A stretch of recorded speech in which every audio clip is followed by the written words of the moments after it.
dão lugar aos elementos opostos, e as lágrimas substituem os risos e as dores substituem as alegrias, mas, por que estranhar? Nós estamos num mundo em que tudo é assim, em que a própria estabilidade da Terra, estabilidade movimentada, porque ela não para um só instante, quer dizer, a estabilidade da Terra em seu eixo como que se desloca e os terremotos se sucedem, dando lugar a cataclismas, que absorvem ilhas e até países. Por que estranhar se tudo mais corre assim?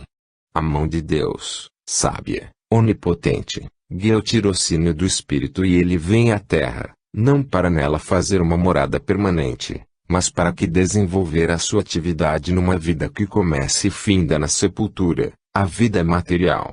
O espírito preso à matéria não a pode acompanhar ao túmulo, porque sendo ele molécula, átomo da divindade, há de, forçosamente, partir para o espaço. Por que estranhar esses fatos? Por que julgar-se ferido pelo destino, quando em absoluto não é isso um golpe traiçoeiro da sorte? É o curso da vida em sua normalidade. O espírito na erraticidade escolhe a sua prova e vem passá-la aqui.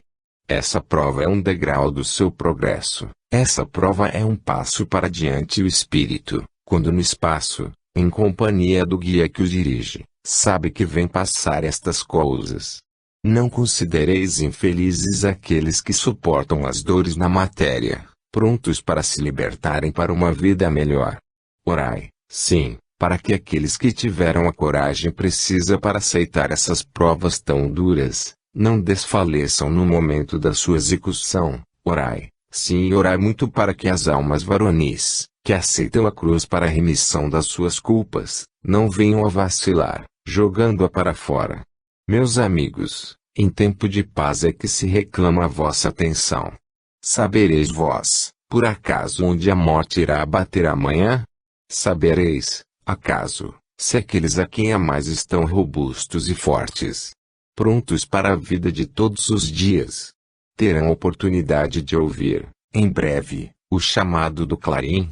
E, se tal acontecer, o que vedes vós de anormal em tudo isto?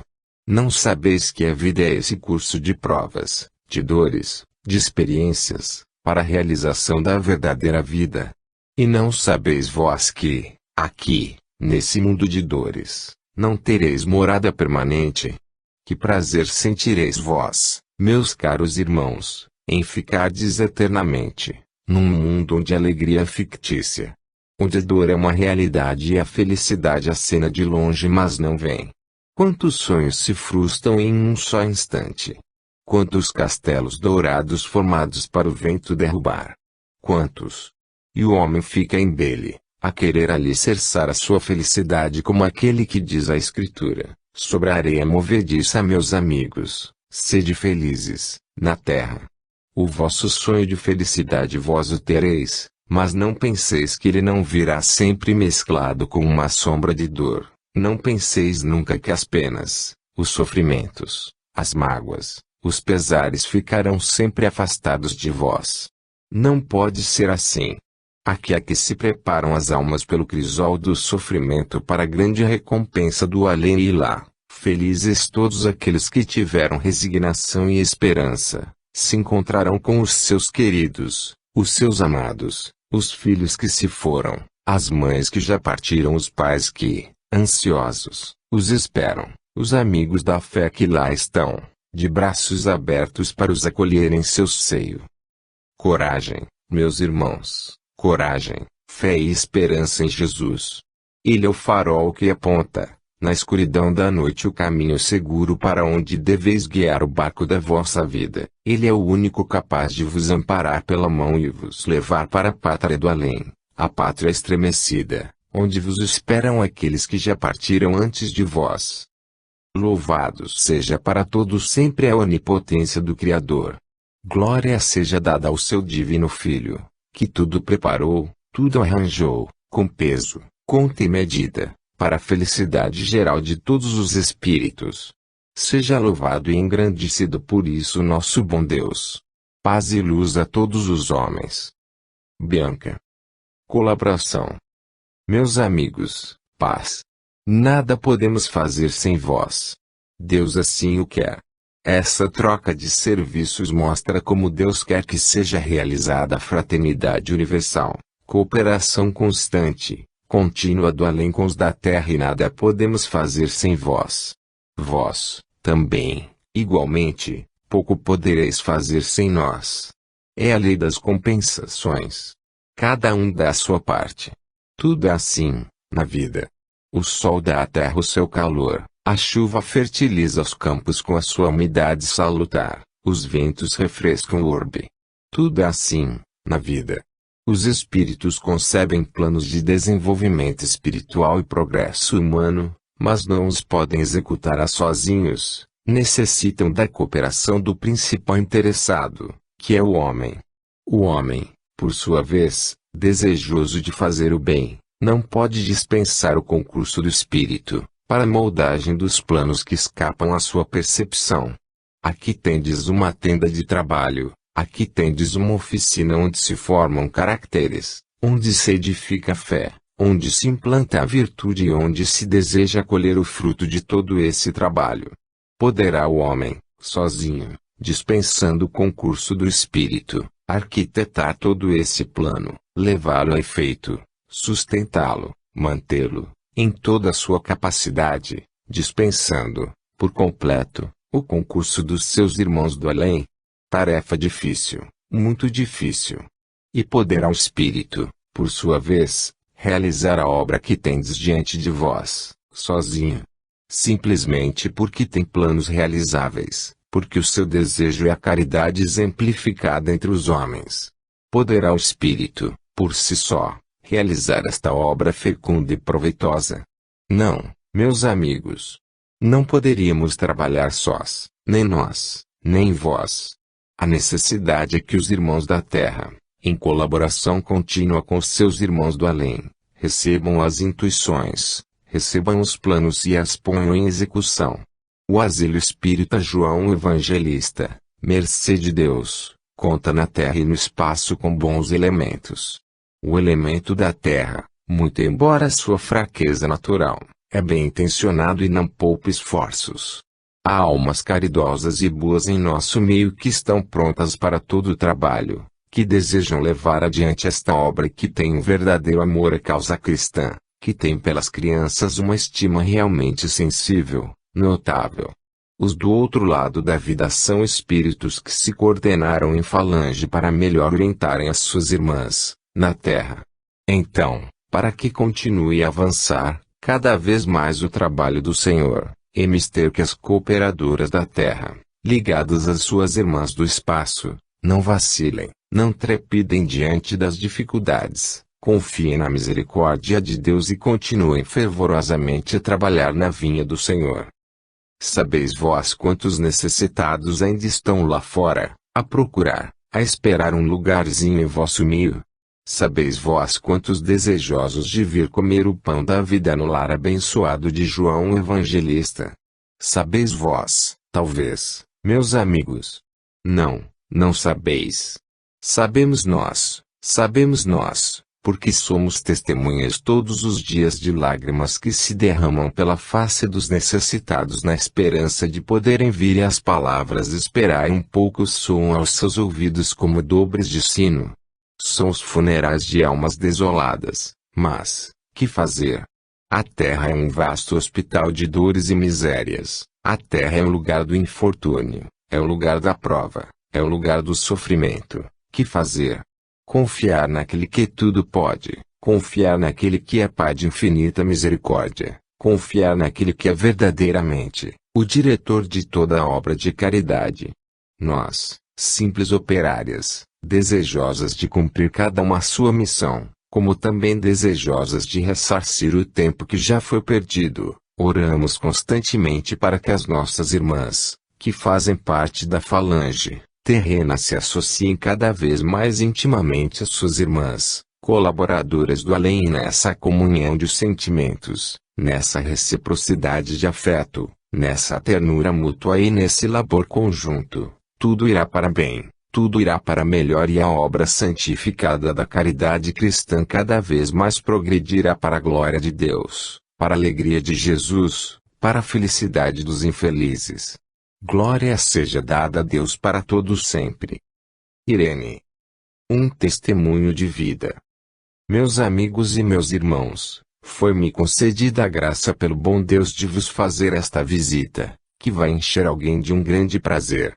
Sei que sou fraco, muito fraco, ainda tenho, todavia, o desejo sincero do vosso bem, da vossa felicidade, do progresso dos vossos espíritos. Eis-me aqui, em vosso meio, mal desligado da matéria, eis-me em vosso meio, na casa abençoada de João Evangelista, para trazer-vos uma demonstração clara da vida além da morte. Quem sabe de vós que eu passei desta vida para outra? Nem mesmo aqueles que me conheceram na terra, talvez aqui presentes, tiveram conhecimento disto. No entanto, se bem que pertença ao número dos vivos, porque a morte não existe, já não sou um homem da terra, sou um espírito do além, sou um cidadão do plano astral. Sempre tive muito prazer nesta obra, muito desejei o seu progresso, não tendo, porém, oportunidade de lhe fazer algum bem. Em primeiro lugar, a minha situação de espírito em prova, carregando a minha pesada cruz não permitia. Em segundo lugar, faltando-me a luz dos olhos materiais, nada podia fazer. Agora, porém, ciente e consciente do meu estado de espírito, eu venho dizer para os meus irmãos que me sinto perfeitamente identificado comigo. Sinto-me tal qual sou e encontro dentro do meu espírito aquela fé que me alimentou os dias até o último instante, aquela fé que me amparava nos momentos precisos, para que o meu pobre espírito não desfalecesse, aquela fé que tanto me soube incutir o espírito protetor e guia a quem Deus confiou a minha estadia na terra. Passei desta para outra acabrunhado pelo peso dos anos, das mortificações, das grandes provas, das dores imensas e tenho prazer na alma de que nem as grandes dores me fizeram descrer do poder de Deus. Sempre confiei em Jesus, sempre tive a certeza da vida além da morte e nunca procurei nos sofismas explicar fenômenos que, bem sabia eu, eram extraterrenos. Agora estou no meio deles, sou também um deles e sinto-me feliz. Amigos poucos deixei, se bem que amasse-os muito. Amasse bastante ao meu próximo, não mereci ser correspondido. Tudo isso fazia parte da minha cruz, do peso dos meus grandes pecados em outras vidas e nesta que não foi isenta deles. Porém, louvores a Deus, que me permitiu, ainda impreciso no mundo das causas, baixar em primeiro lugar neste recinto, para vos dizer, continuai, firmes, fazendo o vosso progresso, ainda que lentamente. Tudo quanto é consistente e duradouro se faz com calma, com perseverança, com convicção. Assim seja o edifício da fé. Construiu todos os dias pelo aprendizado da doutrina, seja ele fortificado, solidificado pelo exemplo da fé. Dou graças ao meu Deus e Senhor, porque me permitiu vir até vos. Se bem que para alguns seja um estranho, não é demais a minha comunicação. É um vosso irmão, labutador da fé, crente nos evangelhos e salvo pela misericórdia de Deus. José Miguel de Souza. Sede agradecidos ao Senhor.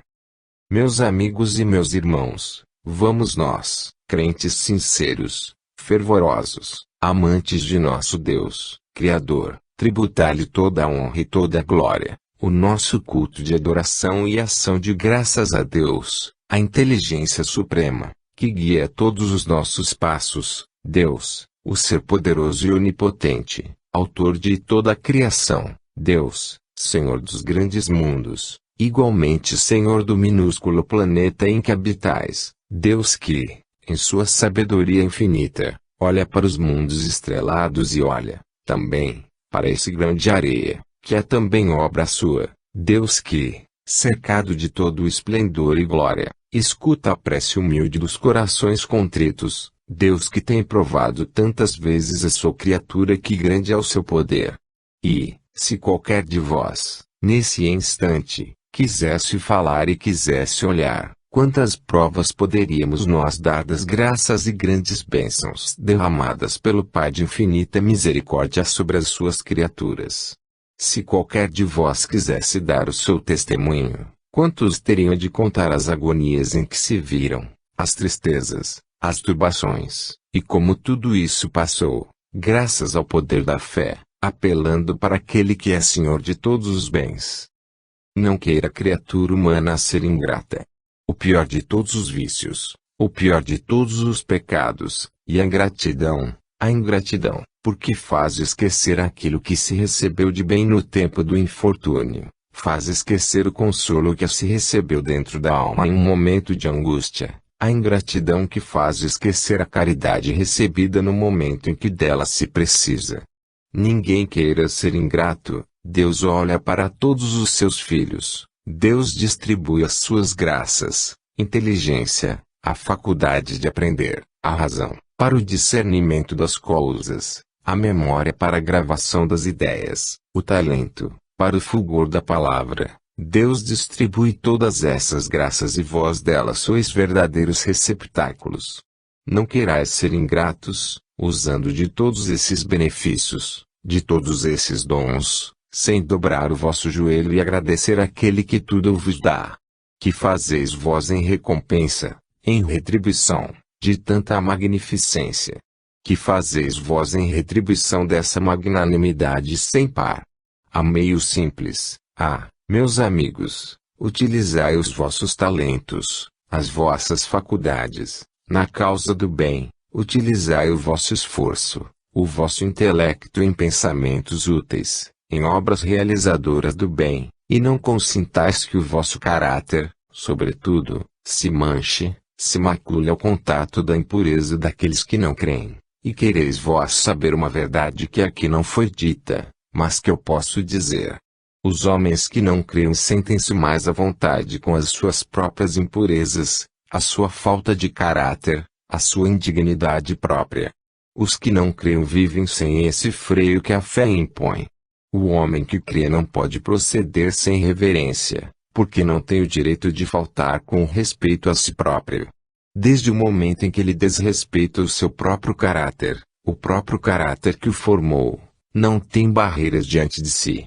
Eis porque muitos outros fingem não crer, para viver mais comodamente. Pobres seres indiferentes à felicidade própria. Pobres seres que cavam o abismo profundo em que, mais tarde, se hão de precipitar. Não seja assim, porém, com todos vós, mocidade.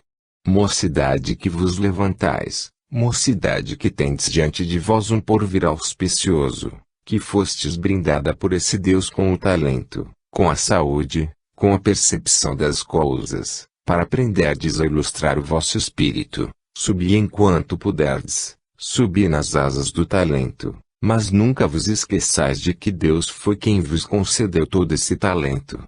Deus foi quem vos concedeu tais privilégios. Subi quanto puderdes, subi pelo ensino, pela virtude, pelo trabalho, pela eficiência do esforço, subi quanto puderdes, mas subi com humildade, subi sem orgulho, porque o que sobe nas asas do orgulho é semelhante a Ícaro e não tardarás de ruína.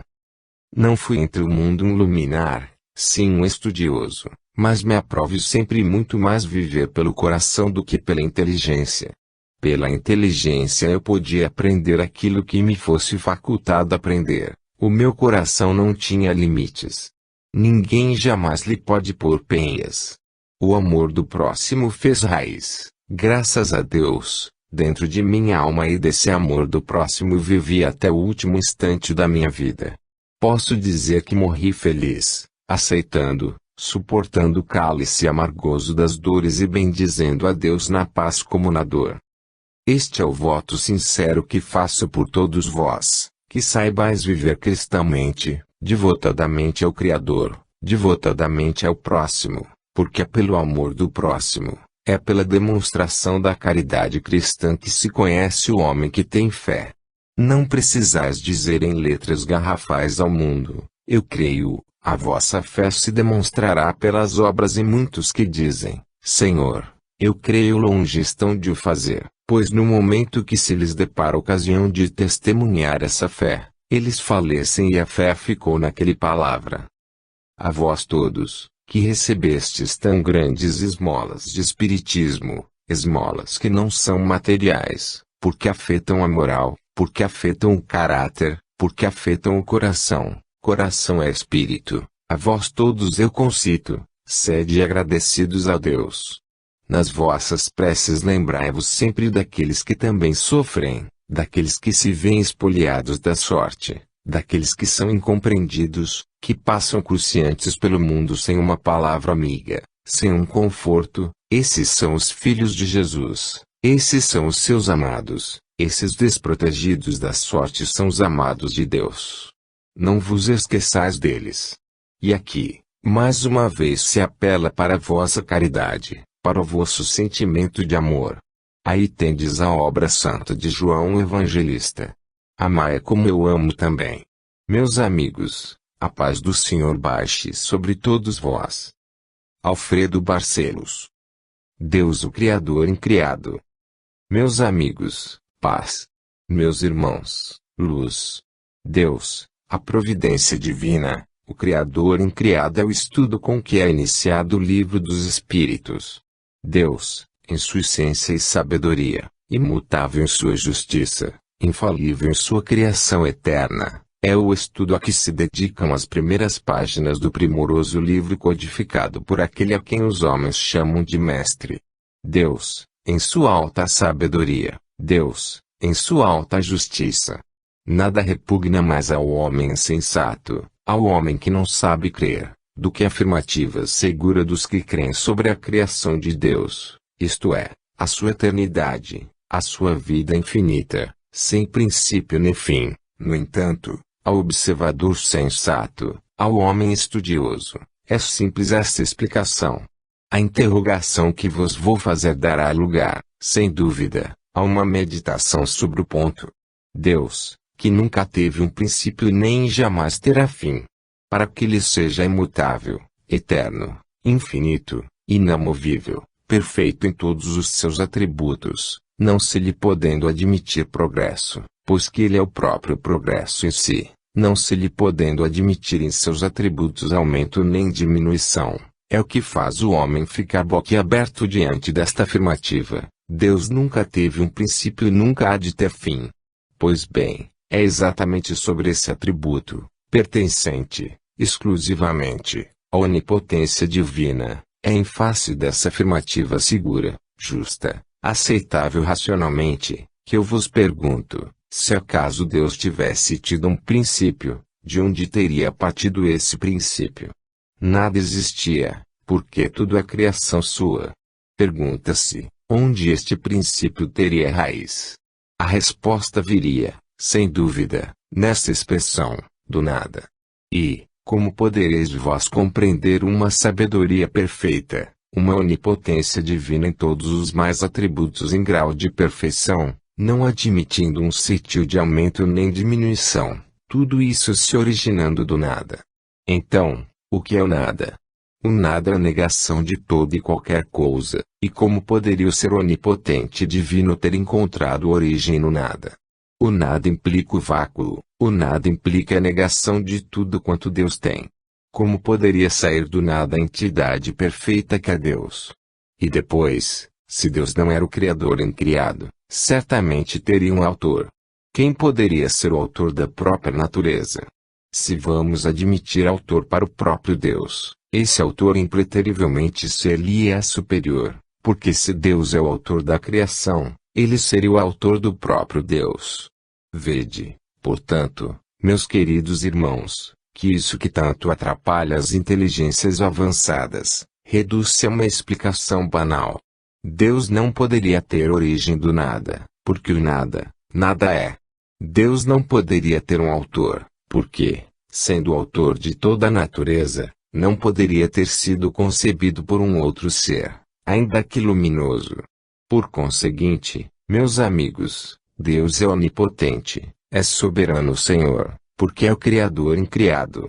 Agora, não poder o intelecto humano, pela sua pequenez e atraso, compreender o que significa eternidade, Não poderá a criatura humana, porque ainda não está na altura de o fazer, compreender o infinito. Segue-se daí que esse infinito não possa existir. Segue-se, acaso, daí que essa eternidade não seja uma verdade? Não. Assim negariam os homens a existência de qualquer coisa que os seus olhos não tivessem podido ver, ou que a sua razão não pudesse, comodamente, aceitar. A verdade real, manifesta, indiscutível, esta: Deus existe, Deus é o soberano Senhor e Criador de todo o universo. Ele é o Criador de todos os tempos, incriado, porque não tem autor. Esta é a realidade pura, que os espíritos de alta categoria podem assimilar e aceitar, bem como o verme da terra, inculto, rústico, na sua ignorância, aceita, porque não sabe julgar. Esta é a verdade. As páginas primeiras do Livro dos Espíritos são consagradas à entidade suprema que nos deu ser, e abençoada foi a hora em que tal pergunta foi feita, porque as respostas são tão precisas, são tão conscientes, são tão perfeitas que, a não ser uma ideia insensatamente preconcebida, não se poderia duvidar de que a realidade é esta: Deus, o soberano Senhor, Criador de todas as coisas, não podia ter um autor. Repugne, embora, ao insensato, tal asserção, nem por isso ela deixará de permanecer de pé. Não queira o ateu dobrar o seu joelho diante desta verdade infinita, muito embora ela continuará a existir por todos os séculos e séculos. Meus amigos e meus irmãos, ocupando neste momento a vossa atenção, eu vos quero solicitar o favor, a caridade de não duvidardes um minuto daquele Deus que mantém todos os mundos em perfeito equilíbrio e que, não obstante toda essa grandeza e maravilha da sua grandiosa criação, ama-vos como um pai ama o seu filho, ama-vos com a ternura verdadeiramente sem igual, porque mais fácil é repudiar os pais ingratos aqueles a quem deram ser, do que Deus esquecer por um segundo mais vil dos pecadores. Estás na opulência? Estás na virtude? Estás em pleno uso de razão? Estás no caminho da honra e do dever? Deus vos ama. Se estais, ao contrário de tudo isto, abandonado por todos os homens, humilde, repelido da sociedade, réprobo, talvez, Deus vos ama. Louvado seja o Criador de toda a criação, porque tem ao seu Filho amor incondicional. Glória seja dada a Deus. Romualdo. Espiritismo avança. Meus amigos e meus irmãos, colaboradores da obra santa da propaganda espírita, eu vos saúdo e vos desejo paz, progresso e luz. Ainda uma vez em vosso meio, com a máxima alegria por ver que o vosso número cresce todos os dias no desejo santo de aprender cada vez mais os conhecimentos que são a base segura dessa doutrina inamovível. Eu folgo de ver que todos os dias as fileiras daqueles que se alistam para a grande batalha da luz contra a treva crescem. No espaço também os soldados da luz são em número que não é possível medir, nem sequer calcular. A falange luminosa das criaturas terrenas, partidas para o além, em chamado especial para esse trabalho incessante de caridade cristã, essa falange também cresce todos os dias. Não só do nosso grande Brasil, não só da grande América, como também de qualquer parte do mundo, voam céleres para o espaço criaturas que na Terra passaram rapidamente quais borboletas voando de flor em flor, para ascenderem às regiões onde se planejam os grandes planos de progresso, do cristianismo revelado pelo Espiritismo. Ela também, todos os dias, aumenta em números, em valor e, para que não dizer, em glória e luz. Combatentes que somos, embora fracos ainda, alistados definitivamente, como estamos, nas fileiras do bem, nos sentimos satisfeitos quando vemos que também os homens vão despindo esse preconceito social, rompendo com as cadeias que lhes algemam os pulsos e se alistam denodados e valentes nas fileiras do Espiritismo, na Terra. As senhoras se agrupam, as moças se alistam. Os soldados masculinos se apresentam e é a grande batalha da treva contra a luz e da luz contra a treva. Eles, os infelizes, também coordenam as suas fileiras, Eles os atrasados também se põem em marcha, mas não há que temer. Por tudo quanto se vê, por tudo quanto se visita no espaço, por tudo quanto se ouve pela vibração partida de todos os pontos do além, se pode coligir com segurança que o espiritismo nada tem, na Terra, a recear. Verdade é que o espírito da treva, em voo planado, procura turbar a atmosfera, lançando de parte os seus fluidos, que vão atingir quem? Os que estão aptos a receberem. O espírito da treva procura se aninhar, procura arranjar morada onde possa agir mais facilmente contra o homem, mas, desde que ele não encontra pousada, como agir? O espírito luminoso, graças à grande misericórdia de Deus, por sua vez, procurando sanear ambientes, procurando eliminar as sombras da terra, vão incutindo sentimentos bons, piedade cristã, misericórdia e justiça, razão e sentimento, direito e força, e assim, essa energia mesclada de tantos sentimentos bons firma-se, reage e age utilitariamente. Sou feliz. Tenho falado aqui poucas vezes, tenho falado pelo coração. Permiti-me, hoje, que fale pela razão. O descortino da razão é tudo para o espírito e meditando, como tenho feito, sobre os princípios básicos dessa doutrina, cada vez no encho de maior prazer, de santo orgulho, por ter despertado para a verdade e para a luz. É certo que os meus dias, na Terra, tiveram outro curso, outra diretriz, mas, no tempo da minha estadia aqui, pouco se fazia em espiritismo.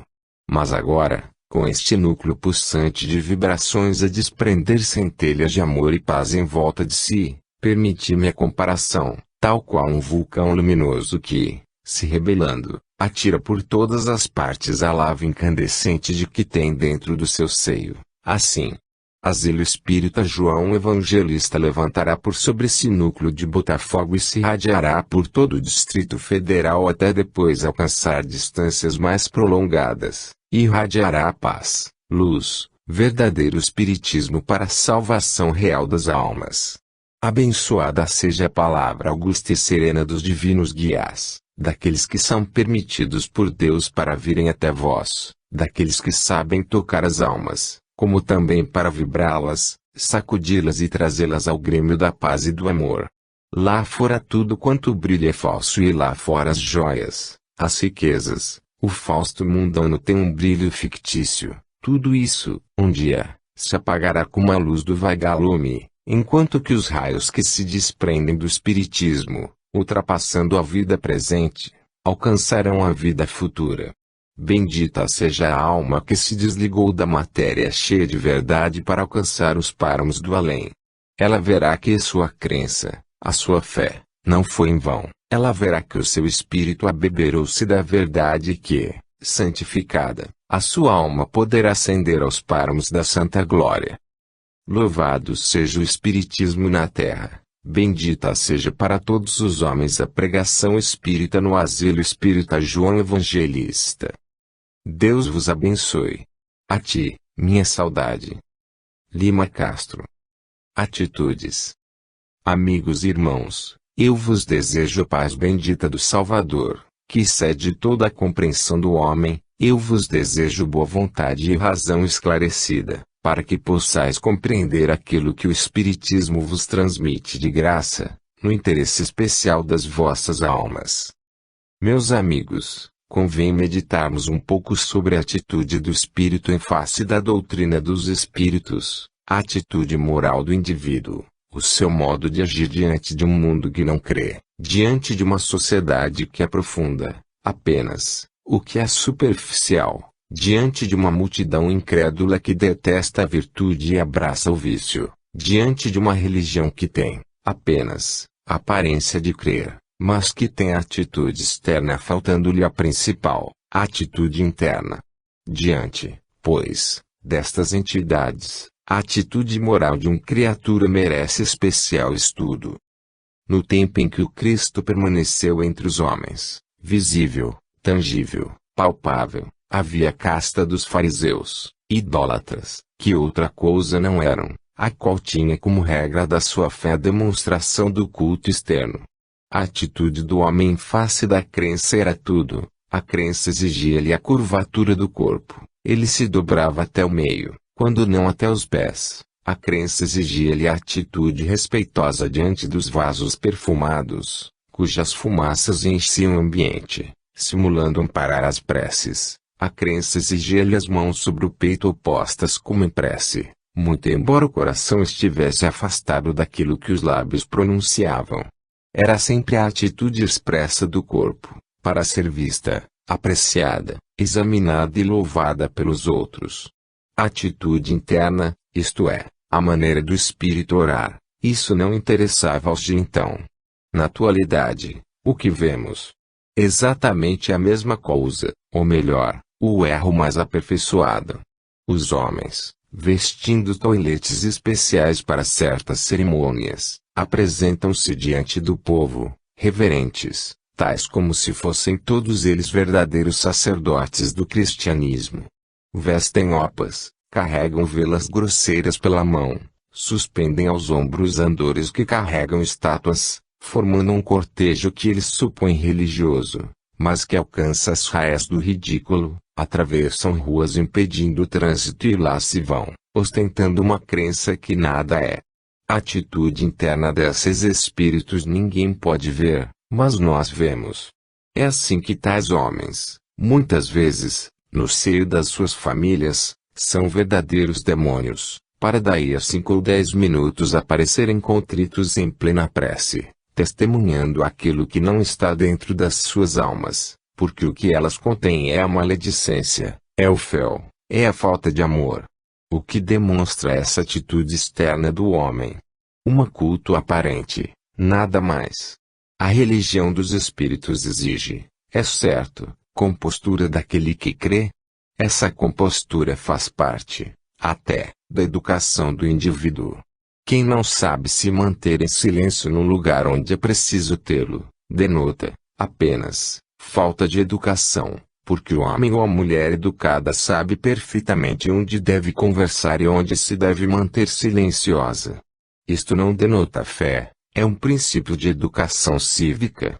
O Espiritismo exige essa compostura, da mesma forma que os lares exigem a compostura nas mesas, nas ocasiões em que todos se reúnem e em que estão presentes as pessoas principais da casa. Mas o que o Espiritismo aprofunda e exige dos seus adeptos, é a crença inabalável e a demonstração dessa crença em sentimento, em verdade, em luz. Quantas vezes, em momentos de angústia, as almas se dirigem ao Criador, na ânsia de receber a esmola, sem se preocuparem com a atitude do corpo. Para eles os lá de fora, aqueles da crença pagã, quando se representam as suas cenas cômicas em plena rua, necessário se faz que todos dobrem o joelho. Para os crentes espíritas, a prece é a comunhão da alma com o seu Criador, é o êxtase divino, é um arrebatamento do espírito em procura daquele que lhe deu o ser, é o arroubo da alma em procura do consolo do céu, e a transfiguração do espírito quase como Cristo no Tabor a procurar luz, na sede indizível de uma felicidade, de um alívio que só Deus pode dar. Assim, por vezes o crente espírita faz a sua prece sem se preocupar com a posição em que se encontra o seu corpo. Não há um cálculo, não há um projeto de proceder desta ou daquela forma, é a naturalidade da expressão, é o desejo de receber, é a vontade de agradecer. Tomai muito cuidado, meus caros amigos, com essa atitude do espírito. Aqueles que para orarem primeiramente procuram o livro que lhes dite a palavra, o rosário que lhes põe um termo à prece, estes não sabem o que é a oração, não sabem a quem se dirigem quando oram e procuram, sempre, uma manifestação externa, uma coisa material a que se apeguem, perante a qual tributem o seu culto, materializando aquilo que não se pode materializar. Eis a razão por que eles precisam de ídolos, porque naquela madeira, naquela pedra que o operário cinzelou, eles imaginam uma coisa que realmente não existe, não sabendo que o reservatório infinito do Criador contém aquilo que de graça choverá sobre eles. Mas não, é como diz a Escritura, o operário quem fabrica, prepara com as suas próprias mãos, com a sua ferramenta, aquilo que vai ser objeto da sua adoração e não reflete que foi Ele quem o fez, foi Ele quem o formou, foi Ele quem o preparou, foi Ele quem o embelezou, foi Ele quem o vestiu e, depois de tudo isso, curva-se perante Ele. O culto que se deve a Deus deve ser grandioso e puro, deve traduzir o sentimento da alma, deve exprimir o que de real existe no espírito. A dor mais profunda não se pode ocultar de Deus, como o pecado mais abjeto deve ser confessado ao Pai. Se Ele não perdoar, quem perdoará? Quando os próprios pais terrenos não sabem perdoar os crimes, os pecados daqueles que lhes são caros, quanto mais dos que não lhes são. Orai desta forma, meus amigos, aproximai-vos de Deus, chegai-vos para Jesus, aos pés do Criador e abri-lhe a vossa alma em prece. Quanto mais não souberdes dizer, meu Pai, perdoa-me, meu Pai, aceita-me. Esta prece tem mais valor dita do íntimo da alma, do que 3 ou 4 folhas de um livro decoradas para serem repetidas, porque não entra em jogo a memória e, quando a memória falhar, falhará a palavra dos lábios. Deus não quer repetições. Deus quer a expressão sincera do sentimento do Espírito. Aprendei a orar assim, aprendei a vos aproximar de Deus assim, pela fé, pela verdade, pela justiça e vereis quanto é suave saber amar, quanto é doce agradecer a Deus aquilo que Ele de tão boa vontade espalha por toda a natureza. Louvado seja o Senhor, Criador de todo o universo. A Ele seja dada toda a glória, toda a luz e ao homem de boa vontade de aprender a ser fiel e amar. Que assim seja. Alfredo Barcelos. A experiência de um velho amigo. Meus amigos e meus irmãos, não falam só aqueles que sabem orar bem, falam, também, os humildes, os fracos, aqueles que ainda não têm muitas luzes. É a razão por que me encontro entre vós. Sou um dos vossos. Pertenci, também, a esta agremiação. Aqui firmei ainda mais as minhas crenças e a vossa gentileza chegou ao ponto de me fazerdes, também, alguma coisa, aqui dentro, desempenhei, também, uma cargo, não sei se é contento, mas trabalhei um pouco perto de vós. Desencanado, não me esqueci do asilo e, se não tenho vindo trazer o meu fraco concurso, é porque muito tinha ainda que estudar, que aprender. Fui espírita devotado, mas atrasado, porque nunca fui homem de estudos, nunca tive um descortino largo de ciência. A minha aptidão era para o trabalho e no trabalho tirava o meu sustento e o da minha família. Nunca fui rico, nunca tive grandes posses, no entanto pude viver mais ou menos no meio em que escolhi, trabalhando, procurando ser honesto, fazendo as minhas preces a Deus pelo progresso do meu espírito. Não foi em vão o meu esforço e eu agradeço muito a todos quantos se lembraram de mim quando daqui parti. Recordo-me que falaram até em uma sessão e num ata ficou registrado o meu pensamento. Eu me recordo disso bem e fui testemunha dessa prova de merecida amizade. Hoje, porém, que estou um pouquinho mais adiante daquilo em que espiritualmente estava quando desencarnei, eu venho vos trazer a minha experiência, meus amigos. Eu venho vos trazer a única coisa de útil que vos posso dar. Luzes, sabedoria, outros vos trarão. Conselhos, também não estou habilitado a vos dar, mas trago-vos a minha experiência, experiência de homem, na terra e experiência de espírito, no além. Nunca vos canseis da cruz que vos pesa sobre os ombros, porque o seu peso foi medido por aquele que tudo pesa, até a consciência. Nunca vos canseis do seu peso, porque ele é, exatamente, o que vos convém. Às vezes as dores, na terra, são profundas, fazem com que o indivíduo como que esmoreça, descreia de tudo e se julgue o mais infeliz dos seres viventes. Outras vezes assumem as raias de um desespero, parece que a razão vai fugir e o indivíduo não vê porta nem saída. Meus amigos, na terra, por mais dura que seja a experiência, nunca é além da força que o espírito possa ter para suportar. O cálice do sofrimento, por mais amargo que seja, não deixa de ter uma gota de mel para o suavizar. Assim, crentes espíritas que me ouvis, E vós que ainda não sois, mas que quereis ser pela boa vontade, quando sofrerdes, lembrai-vos das grandes dores de Maria Santíssima, do sofrimento atroz daquele coração de mãe, lembrai-vos das ingratidões e injustiças por que passou o seu bendito filho, vilipendiado, ludibriado pelo homem, maltratado, escarnecido, até culminar a afronta da cruz. Lembrai-vos destas coisas e, mesmo que o vosso pensamento não possa voar tão alto, correi as vistas pelo próprio mundo em que habitais, a vez de encontrar, sempre, alguém que sofra um pouquinho mais do que vós. A minha experiência é esta: eu passei dias atrozes, dias em que a minha alma só se podia abrir diante do Pai, mas suportei tudo quanto a minha cruz me mandou suportar e, quando o meu espírito, livre da matéria, conseguiu alar-se para as regiões do além, comecei a sentir os efeitos salutares da minha paciência. Hoje não sou um espírito iluminado, sou um espírito muito necessitado de aprender, mas sou um espírito que tem a confiança no meu Deus e que venho dizer: ser espírita, meus amigos, é uma grande coisa para socorrer o aflito. O espírita pode entrar para o seu quarto e não precisa de outro conforto a não ser a sua fé. Pode molhar o seu travesseiro com as suas lágrimas, certo de que a influência dos irmãos do além virá enxugá-las carinhosamente. Essa é a minha experiência e, entrando hoje nesta casa e vendo-a repleta de lado a lado, eu me rejubilo e sinto muito prazer no meu coração, no meu espírito, na minha alma, de ver que a propaganda se estende e que as pessoas de boa vontade se chegam para aquecer perto do fogo, e o fogo, a lareira, é o espiritismo.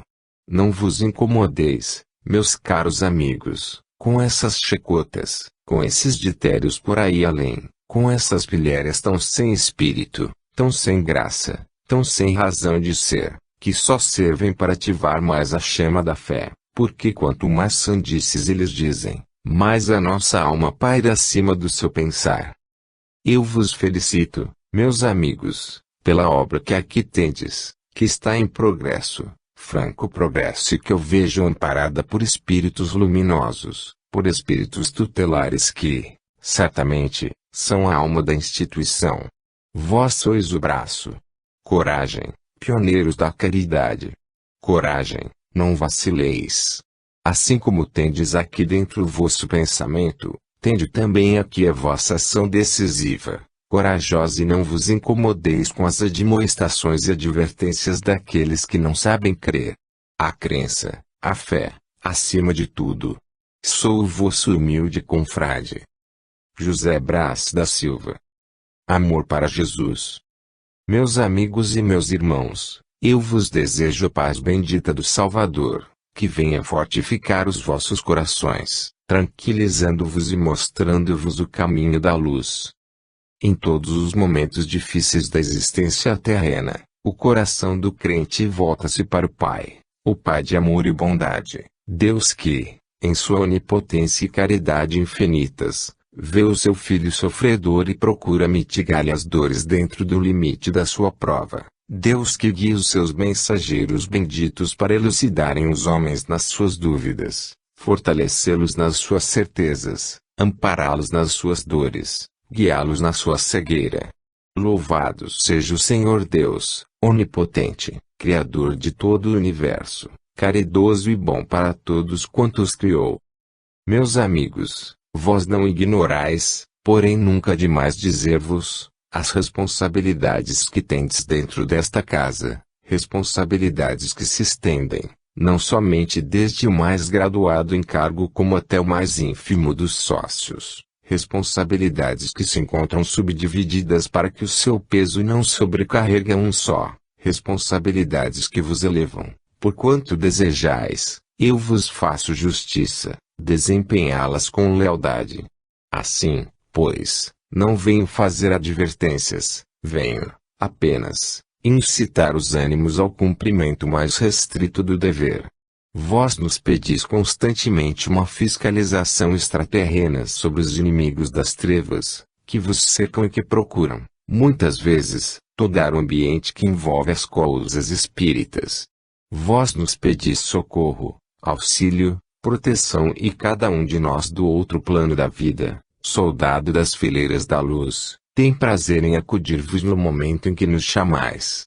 É também necessário que nós vos chamemos nas ocasiões oportunas, quando nosso concurso precisa do vosso esforço, ou vice-versa, quando nosso esforço necessita do vosso concurso.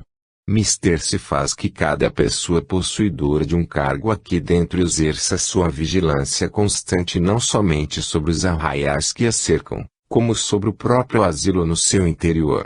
É necessário que cada um compreenda que a educação da infância, que a educação da adolescência nunca pode deixar de prender-se ao nível da filosofia e da moral cristã. Cristo acima de tudo. Nós procuramos ensinar às nossas crianças o Evangelho segundo o Espiritismo, baseado na filosofia e doutrina do Mestre dos Mestres, Jesus. Que a prática desse exemplo seja evidente dentro desta casa. Amor, caridade, disciplina, eis os pontos básicos em que se deve apoiar a diretriz desta casa. Como disse, não venho fazer admoestações, nem tampouco venho fazer advertências. Venho, apenas, pedir um pouco mais de atenção para que o carro não venha ficar fora dos eixos. Jesus, quando esteve no mundo, teve bastante o que corrigir nos homens. Em cada ponto se lhe deparava um fariseu, detentor das coisas divinas, no seu modo de pensar, detentor das leis, ordenador dos homens. No entanto, repreendido foi o fariseu porque era uma criatura que tinha a religião externa do hábito, enquanto que o seu interior, palavras de Jesus, continha rapina e maldade. Em cada lugar se depara um destes indivíduos, que procura angariar tropeços para o caminhar do Divino Mestre. Semelhantes aos cães ladrando à lua. Além dos fariseus havia a casta dos saduceus, que se supunha superior aos outros homens e não acreditavam na ressurreição dos espíritos. Os saduceus, por sua vez, tornavam-se inimigos dos fariseus. Nesta casta de gente, em seu meio, surgiu o publicano, o homem público, funcionário, como se dirá nos dias de hoje, funcionário público. Estes homens, muitas vezes, não eram fiéis aos seus deveres, lançando mão daquilo que lhes não pertencia. Isto naquele tempo escandalizava, hoje quase passou em julgado para os homens sem pudor. Mas estes publicanos, pelo fato mesmo de se considerarem pecadores, procuravam se aproximar do Divino Mestre, não lhe traziam as suas virtudes, porque não possuíam, mas traziam-lhe as suas culpas. Que fazer o Divino Mestre quando uma destas criaturas dele se aproximava, carregada do peso dos seus grandes pecados? Rejeitá-la? Jogá-la fora? Nunca. Jesus nunca soube praticar atos desta ordem, acolhia-os e perdoava-lhes. Daí a injúria dos pseudo-cristãos, pseudo-deístas, Jesus comia com os pecadores. Meus amigos, a hipocrisia sempre teve um lugar entre os homens. Infelizmente, o fariseu que censurava o Divino Mestre por se sentar à mesa com publicanos, era um hipócrita. O saduceu, não menos que o publicano, era tão somente um pecador. Então, se nós sabemos que o Cristo jamais reprovou o pecador e sim o pecado, por que havemos nós outros de ser menos cristãos do que o seu Evangelho ensina? Aprendamos, meus amigos, a suportar os defeitos uns dos outros. Dentro desta casa, se bem que há espíritos de certa elevação, que a mim convém calar, há também espíritos em prova, os quais é necessário saber encaminhar pela rota que conduz ao cumprimento do dever. Vamos, pois, adotando um sistema de carinho, de amor, de doçura, juntar essas criaturinhas e encaminhá-las para Jesus. Mostremo-lhes como era meigo, doce e bom o Nazareno. Mostremo-lhes como Jesus tomava em seus braços as criancinhas e as aconchegava ao seu seio. Mostremo-lhes a candura das palavras do Divino Mestre, que todas as crianças precisam amar a Jesus e, se nós conseguirmos a criança amar o Divino Mestre, está ganha a vitória. Deixemos que as instituições pagãs pensem de outra maneira. Esta é a maneira de pensar do cristão. Vamos, pois, todos juntos olhar para dentro de nós mesmos, nós como espíritos e vós como homens. Olhemos todos para dentro de nós mesmos e sejamos diante delas um modelo vivo de conduta exemplar, reta, justa e cristã. Olhando este espelho, todas saberão copiar. Este é o meu voto, este é o meu desejo, esta é a paz que vos auguro.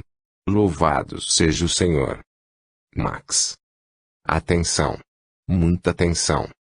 Deus seja louvado, meus amigos. Ele vos dê paz, inteligência, força de vontade, para que possais caminhar nesta vida com proveito para vós e para os outros. O homem que passa na terra sem produzir qualquer soma de benefícios, não terá preenchido a missão que o trouxe a este mundo. Ninguém vem à terra inutilmente. Deus tem determinado para cada um o seu dia de trabalho. Nós chamamos o dia de trabalho a existência, a vida terrena. Assim, cada um tem o seu dia de trabalho, cada um tem a sua ocupação. A este deu Deus o dom, a mediunidade oratória. Ele terá de empregar a sua faculdade mediúnica em transmitir para os outros aquilo que nós, os de cá, procuramos dizer. Deus deu àquele outro a mediunidade curadora, talvez a mais santa de todas elas. Ele poderá, pela imposição das mãos, recebendo os fluidos que possam vir do além, transmitir a saúde àquele que está enfermo. Deus deu a outro a mediunidade intuitiva, a mais delicada de todas elas. A mediunidade intuitiva, que permite ao espírito incutir no cérebro da criatura a ideia, de forma que ela a assimile por tal modo que a suponha sua, e a intuição, e assim a mediunidade de evidência, de audição e tantas outras, Deus as tem dado aos homens para o exercício da caridade, na terra. Que se poderá dizer, pois, quando o indivíduo possuidor dessas mediunidades falha ao seu compromisso, não aceita, por esta ou por aquela razão, o trabalho que lhe impõe essa mediunidade? Que dizer desse indivíduo? Avisá-lo de que, em pouco tempo, a falta de desenvolvimento dessa faculdade natural, lhe trará consequências não somente sobre o espírito como também sobre o corpo. Sobre o espírito, agravando a sua responsabilidade sobre o seu corpo e enfraquecendo pelo excesso de fluidos que em si contém, sem dar saída ou expansão ao fim para o qual lhe foram transmitidos. Convém, portanto, que, depois de uma criatura se dizer espírita, estudando a doutrina, procurar ver sem se há qualquer coisa de mediúnico que necessite de expansão, já porque o trabalho é muito na terra e os médiuns devem se pôr em serviço dos espíritos, seus irmãos, já porque, em benefício do próprio ser, a mediunidade necessita ser desenvolvida. Falamos daqueles que têm, realmente, faculdade mediúnica. Não convém, porém, confundir sintomas patológicos com sintomas mediúnicos. Uma coisa é um ser doente, propenso à neurastenia, de cérebro fatigado e esteroepilético, qualquer destas coisas, qualquer destes males que afligem a humanidade. Diferente coisa é tudo isso do que nós acabamos de expor. A mediunidade em si não é uma moléstia. Comete grave erro aquele que supõe que todos os doentes de moléstias nervosas é porque são médiuns. Isto é um erro. O que mediunidade faz é afetar o corpo quando não desenvolvida, mas isto não quer dizer que todo o corpo afetado de tais sintomas é o corpo de um médium. Convém discernir. Há bem pouco tempo, na clínica espírita desta casa, o espírito foi consultado sobre um médium que se dizia doente, pelo fato de não trabalhar. Tratava-se de um epilético, nada mais nada menos, e vós que conheceis o que é esta terrível moléstia, respondei-me em consciência, qual é o serviço que pode prestar um indivíduo nestas condições? É um homem doente, que deve ser socorrido com o tratamento físico-espiritual que o seu ser deve exigir pelos sintomas que apresenta. Lançar mão de tal instrumento é cometer um grave erro. Assim, respondi porque tive oportunidade de responder à consulta pelo lápis do que me foi feita nesse sentido. Pouco disse. Acrescento, agora, a mediunidade é um dom que Deus dá à criatura para trabalhar em favor do próximo e o próximo não é somente o homem na terra, é também o espírito sofredor. A mediunidade desenvolvida prestará grande serviço à causa espírita, porque é por meio dela que se faz a verificação das coisas que aqui se tem explicado. A filosofia ensina, a teoria ordena, e a prática demonstra. Assim, para falar a todos os médiuns desta casa, devo dizer, meus